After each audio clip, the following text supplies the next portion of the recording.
Hello, welcome to Free Meditation TV. My name is Oksana and this is Jay. Hi, welcome back. Today we will talk about body image in Sahaja Yoga and how Sahaja yogis or yogis treat their body. The first thing that's important in the body image from a yogi perspective is to respect your body. This body has to be healthy. It has to be able to sleep when needed, to be awake when needed. It has to be able to eat a lot or not to eat. So how do we get to this thing? We try to be in witness and we treat this body as your child, as our child. So we see the needs of the body from the point of view of where should we be? If we are overactive, we could say, if we eat too much protein, maybe we're too much stressed out. So we use this instrument in Sahaja Yoga, it's called vibratory awareness, to see where are the disbalances of the body. That's right. So how do we check if our body is in balance? So in Sahaja Yoga, we have self-realization. If you go back to the other previous videos, we talk a lot about the Kundalini and the self-realization, where your energy is awoken and you can feel it at the top of your head. You also can feel it on your hands. This is vital because this is an indication of how your subtle system is doing.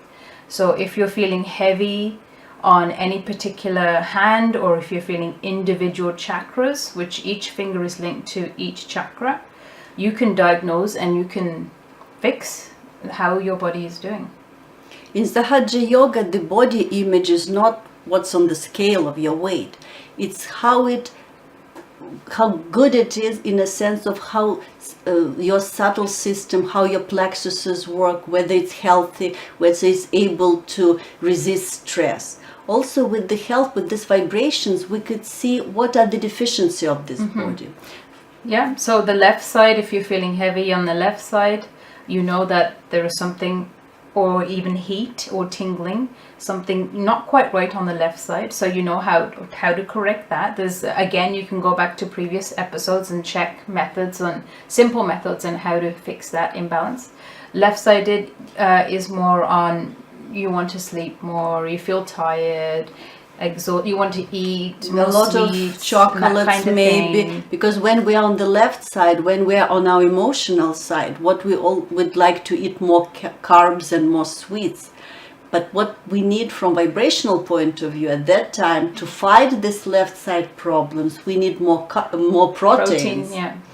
And the reverse goes for the right side.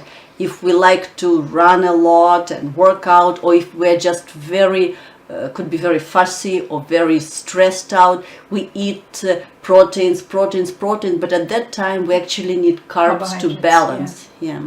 So it's a very interesting part of the body image, and the way we treat our body in Sahaja Yoga is part of being your own master. Right. Because treating your body and viewing your body as this child, as being a witnessing, okay, what this body needs, what are the problems of this body, is separate yourself from the body. Everything, you have to remember, is about being in balance. We want to be in the center, so we don't want to be here, we don't want to be here, we want to be completely in balance. Now it's every day the vibrations are changing. We have to monitor. This is part of being our own master. We check, we see, and we say, okay, well, we know how to fix that, and we continue on a daily basis.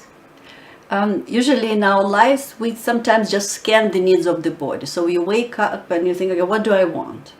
What type of food do I want? Do I want this or that? So we're scanning, so we become the slave of the body. In Sahaja Yoga, it becomes the reverse. Doesn't mean that you don't eat good food or you don't go to a nice restaurant, not at all. But the ability you to decide, not this body to lead you around where to go. That's right. And then with the Kundalini awakening, your qualities such as self-confidence, self-esteem, self-respect all come back into balance, and you start living that balanced life from that. So we would say that spiritual person becomes master of his or her mind, body and life. And now you would listen to a lecture of the founder of Sahaja Yoga, Shri Mataji. She will talk about this quality of being your own guru in respect to your body. The another psychological problem is, which you do not know, which is very surprising, that whatever is the entrepreneur's ideas, you must act. Because the whole fundamentals of Western life is to see and to be seen. So, oh, that's the fashion, so we should do that. This is the fashion, so we do that. Like the other day, about a year back, I went to England and I found all the Serjoginis having their hair here. I said, what's this? So I asked an Indian girl, I said, what is this supposed to be? This is a new fashion. I said, what new fashion? Called it Jiprea in Marathi, you know. We call it Jiprea fashion. Only the Maharashtrians can. And they all had their hair here, you know, like this. All. I said, my God, this is Agya, which they are covering, their eyes will become squinty. But the fashion, if it comes, and the whole fashion is with the hair alone. Hair, I don't know what. There's so much interest in the hair, and they lose the hair so fast in these countries without using the oil which they should use. They lose their hair very fast. Starting from the hair, the sastra. Then fashion means, what is this? These entrepreneurs, these stupid people are creating ideas, and why should we follow them? I don't say that Serjogis should all look alike, not at all. You can dress up the way you like. You can live the way you like. But you should not get yourself enslaved by any entrepreneurs. You are free people now. Know that very well. Know that you are absolutely free, and your freedom is absolutely in the light of your enlightenment. You can never do wrong. But first of all, have that confidence within yourself, that whatever you have to do, you are not going to enslave yourself to entrepreneurs, what people have to say, how you will look, how you will appear before.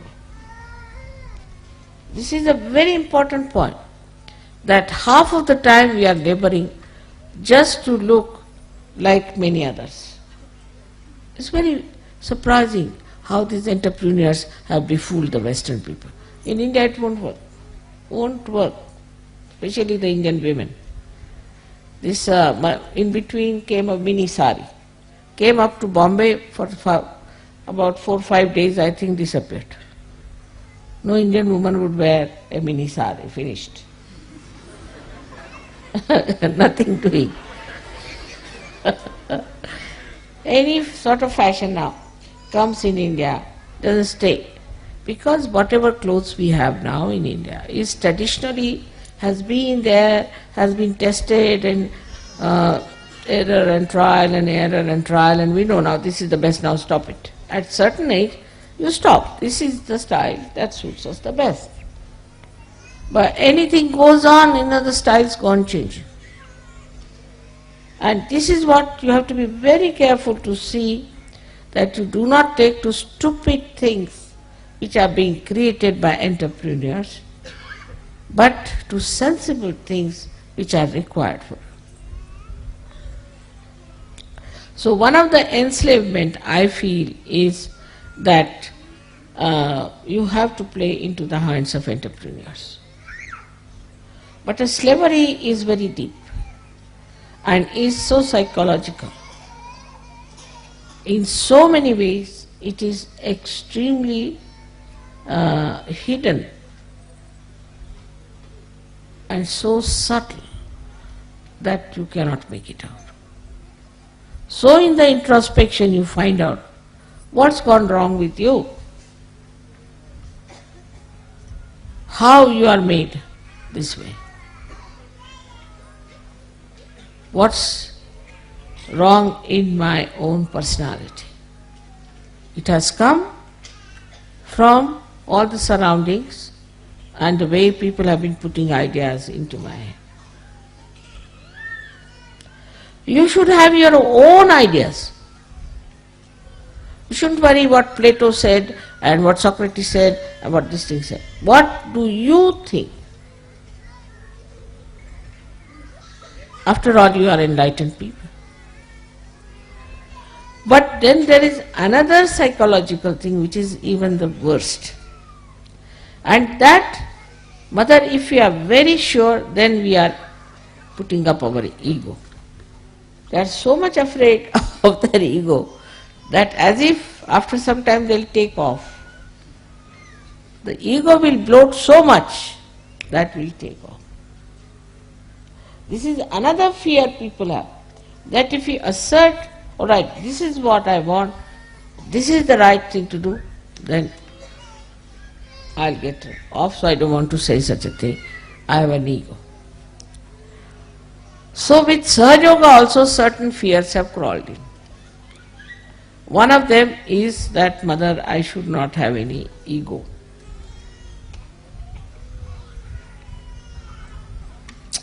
Now, what is the problem of ego? That also surprising despite all fear and everything.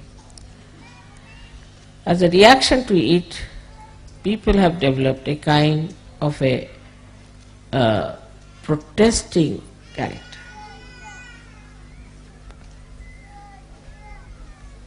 But again, these entrepreneurs have pampered your ego. Like in the morning you ask the child, what will you have? Then child say, I'll have this. The mother has to run and get it. Or she must keep everything in the fridge. In India that's not the case.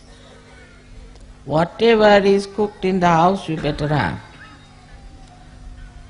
If there is no salt, all right, without salt, come along. Otherwise, don't eat, doesn't matter. In any case, you will eat. So when the disciplining comes within yourself and you understand this, then you do not say, I desire only this, I desire only this. What you desire, you tell yourself. All right, you will not have it for 1 month, let's see.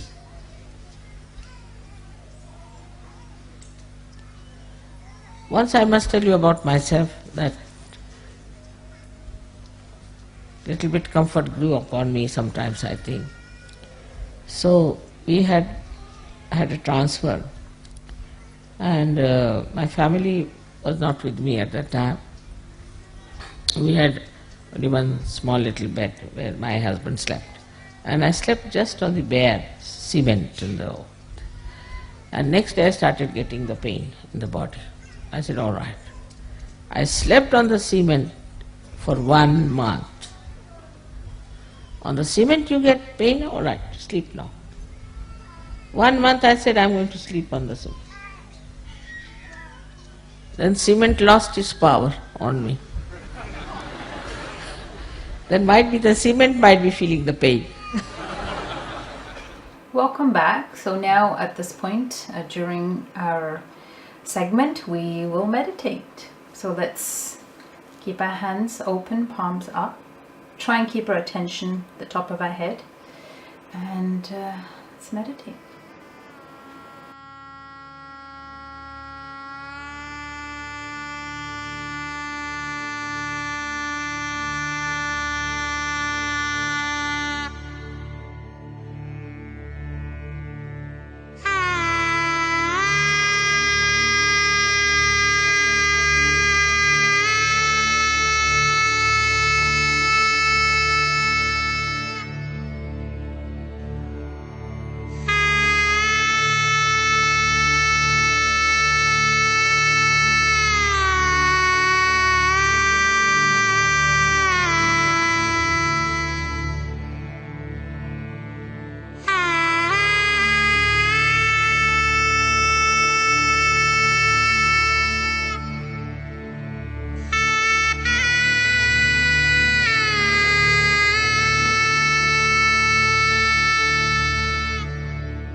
Welcome back.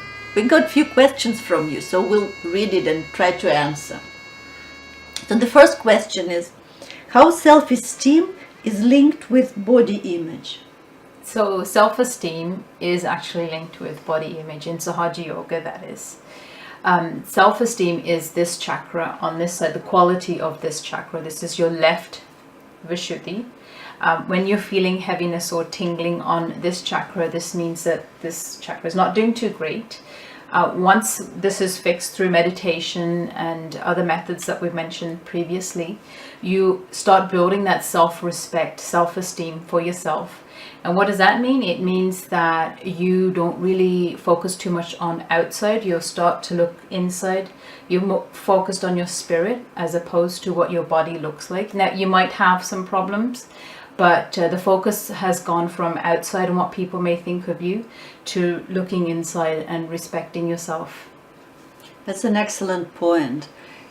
When you're a spiritual person and your spirit is awakened within you, so your heart chakra is opened, then you get this joy within. And joy doesn't have dual qualities of happiness or unhappiness. I have a nice dress, I'm happy. I don't have the dress, I'm unhappy.